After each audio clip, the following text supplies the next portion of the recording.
Assalamualaikum warahmatullahi wabarakatuh. Perkenalkan kami dari kelompok 1 akan mempresentasikan tentang lumut bryophyta. Sebelumnya ada Salsabila Azizah, Santi Aprilia Nur Anissa, Siti Muslimah Azkiyatun Nisa, Sofi Indah Suci, Tasya Aulia, Pia Oktavia, Sufiola Adelia, dan Wildan Hamid Andri. Next.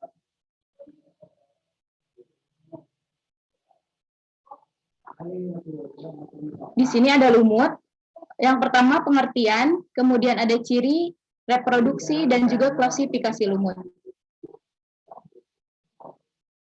Yang pertama yaitu ada pengertian, bryophyta dari bahasa Yunani yang berarti bryon atau lumut, dan phyton yang berarti tumbuhan, merupakan anggota kingdom Plantae yang paling sederhana, dan bisa dikatakan sebagai bentuk peralihan antara Thaliophyta atau tumbuhan bertalus dengan Cormophyta, tumbuhan berkormus.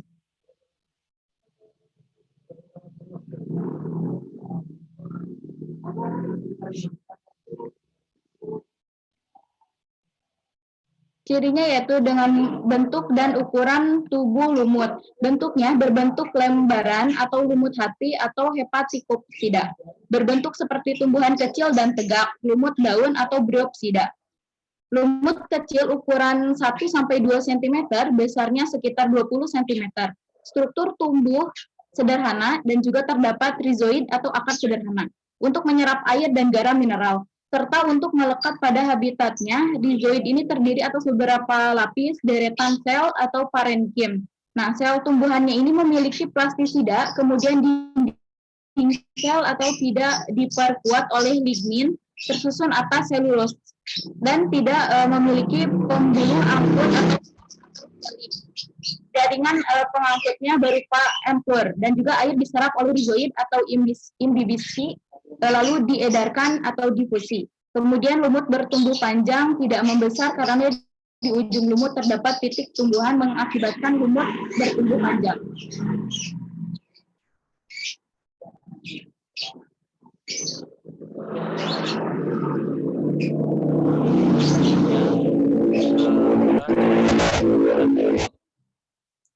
Lumut memiliki klorofil sehingga berfotosintesis. Ya, kemudian hidup di daerah yang lembab atau higrofit dengan cahaya rendah seperti di daerah hutan atau di celah-celah batu, tembok, dan menempel atau epifit di kulit pohon. Ada pula yang di air atau hidrofit, Rhiciocarpus natans.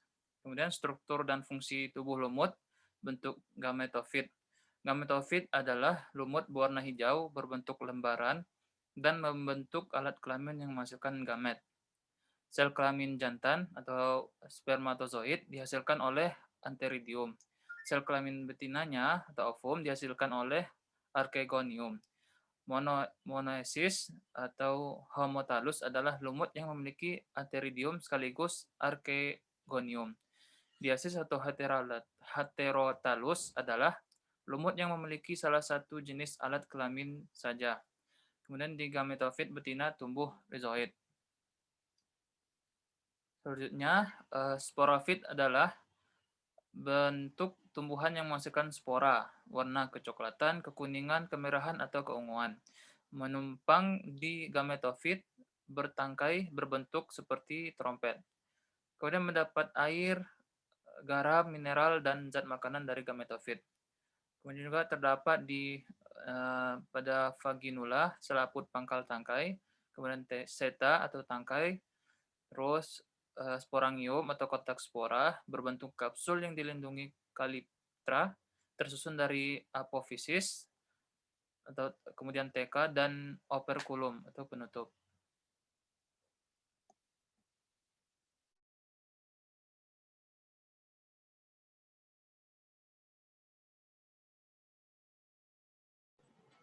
Selanjutnya terdapat reproduksi lumut. Reproduksi lumut bergantian antara seksual dengan aseksualnya. Reproduksi aseksualnya dengan spora haploid yang dibentuk dalam sporofit, sedangkan reproduksi seksualnya dengan membentuk gamet-gamet. baik gamet jantan maupun gamet betina yang dibentuk dalam gametofit. Ada dua macam gametangium, yaitu archegonium adalah gametangium betina yang bentuknya seperti botol dengan bagian leher yang disebut perut, bagian yang sempit disebut leher. Kemudian yang kedua ada antheridium, adalah gametangium jantan yang berbentuk bulat seperti dada. Dindingnya antheridium terdiri dari selapis sel-sel yang mandul dan di dalamnya terdapat sejumlah sel induk spermatozoid. Reproduksi aseksualnya dengan seksual berlangsung secara bergantian melalui suatu pergiliran keturunan yang disebut metagenesis.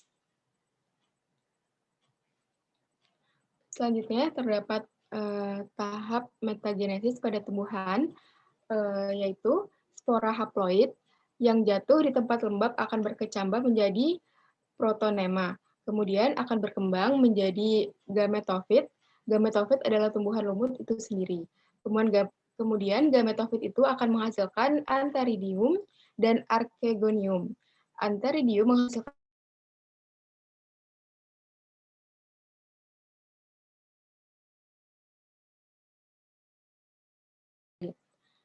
kemudian zigot akan berkembang menjadi sporofit. Pada sporofit terdapat sporangium atau kotak spora, dan di dalam sporangium terdapat sel-sel induk spora diploid yang akan mengalami pembelahan meiosis menjadi spora haploid.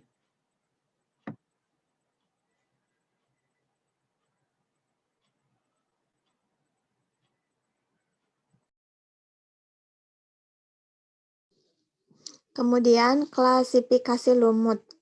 Yang pertama ada lumut daun atau Bryopsida. Lumut daun ini merupakan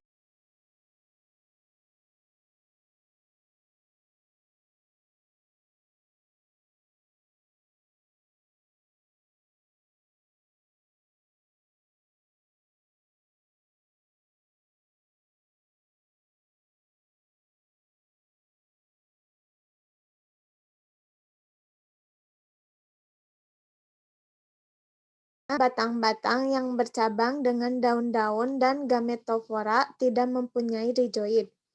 Sporangium mempunyai kaki yang lebar serta hanya berupa lekukan antara kaki dari kapsul dan tidak terdapat peristom pada kapsul. Fase dominannya adalah berupa fase gametofit. Akarnya belum berupa akar namun masih berupa rizoid.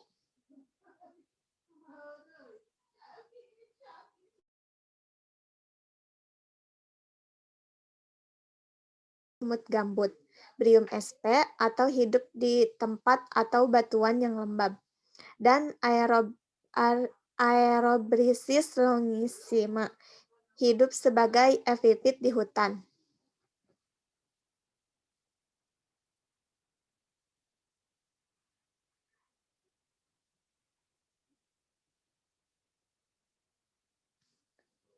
Tubuh lumut daun bisa dibedakan menjadi rizoid, batang, dan daun. Rizoid merupakan deretan sel yang memanjang atau filamen seluler menyerupai akar pada tumbuhan tingkat tinggi. Melalui rizoid ini, lumut daun dapat melekat pada benda tempat hidupnya. Misalnya saja pohon, dinding, atau bebatuan. Sementara fotosintesis banyak terjadi pada bagian atas rizoid yang menyerupai batang atau daun. Namun perlu diingat, jikalau bentuk batang, daun, maupun akar, lumut daun tidak sama persis strukturnya dengan tumbuhan vaskuler.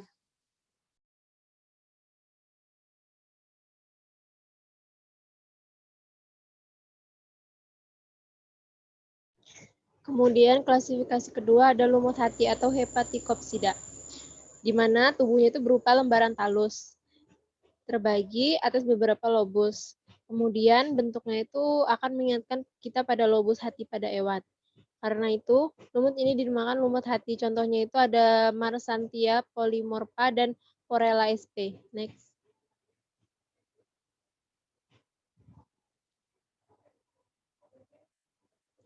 Untuk siklus hidupnya pembiakannya ada dua, yaitu secara seksual dan aseksual. Di dalam sporangia, beberapa lumut hati mempunyai sel berbentuk kumparan disebut alatera yang muncul dari kapsul. Nah, alatera ini akan terlepas ketika kapsul terbuka, sehingga spora akan terpancar keluar dari kapsul. Selain itu, lumut hati juga dapat berkembang biak secara aseksual, di mana selnya berperan adalah berkas-berkas sel kecil yang disebut dengan gema. Oleh tetesan air hujan, gem ini dapat terpelanting keluar dari mangkuk yang ada pada permukaan gametofit. Jadi, gema akan jatuh di tempat yang cocok, kemudian membentuk individu baru. Untuk kelas Hepaticopsida meliputi 300 genus dan 6.000 spesies yang umumnya terdapat di daerah tropis dan daerah beriklim basah. Secara umum, lumut hati dibagi menjadi 2 kelompok. Ada Jugermanidae yang berdaun dan Marsaptiopsida yang bertalus.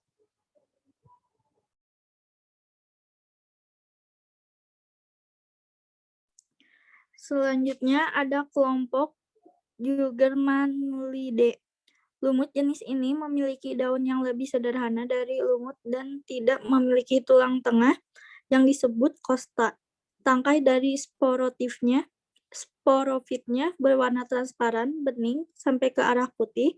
Sporofit dari lumut hati mempunyai struktur sederhana yang terdiri atas kaki yang melekat pada gemotofit dan suatu kapsul. Kapsulnya biasa berwarna hitam dan berbentuk telur. Salah satu contoh jenis lumut hati berdaun adalah Scapania sp.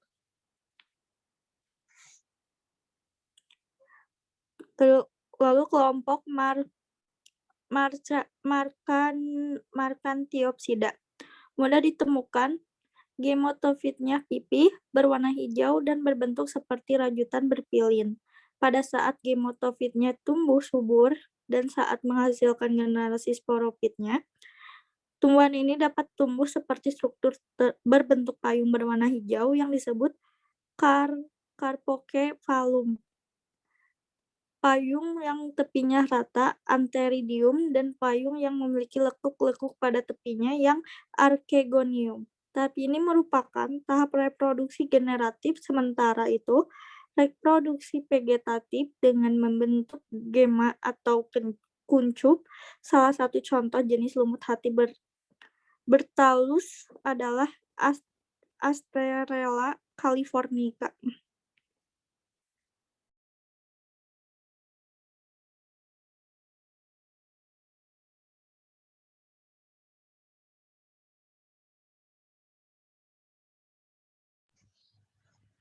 Selanjutnya yang ketiga ada lumut tanduk atau Anthocerotopsida.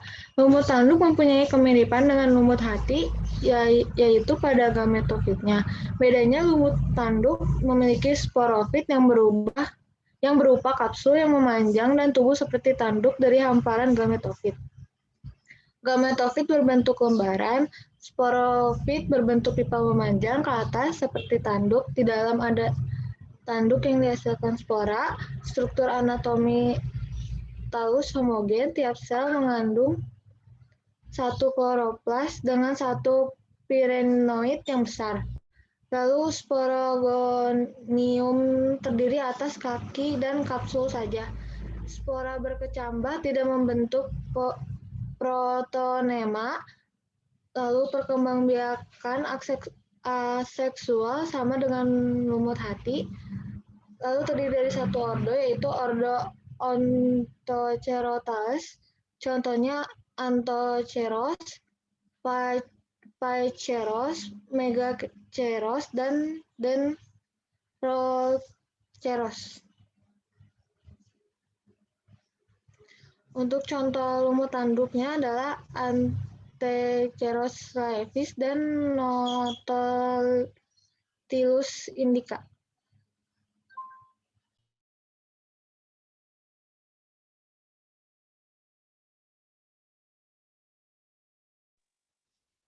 Lalu yang keempat ada lumut epifit. Lumut epifit adalah sebutan untuk komunitas lumut yang hidup pada pepohonan. Lumut-lumut tersebut hidup menempel pada kulit pohon yang hidup maupun gelondongan kayu yang sudah lapuk. Di hutan, terutama hutan lumut epifit melingkupi hampir semua bagian hutan, mulai dari pangkal pohon di dekat permukaan tanah sampai permukaan kanopi pohon. Komunitas ini memiliki peran penting terutama dalam siklus hidrologi karena mempunyai kemampuan mengikat dan menahan air yang tinggi.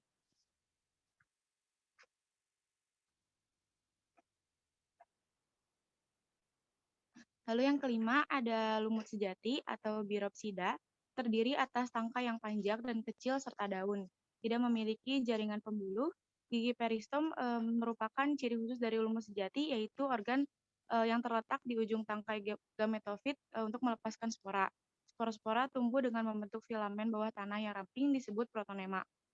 Protonema tumbuh menjadi tumbuhan gametofit. Lumut sejati juga menghasilkan gametofit-gametofit dari organ-organ vegetatif, khususnya seperti bubil yang dihasilkan oleh rizoid, gema yang dihasilkan oleh daun atau batang, dan protonema sekunder yang dihasilkan oleh rizoid atau bagian yang bukan dari tunas yang berdaun. Beberapa contohnya Homolithecium natali, sphagnum atau lumut janggut, dan Polyticum.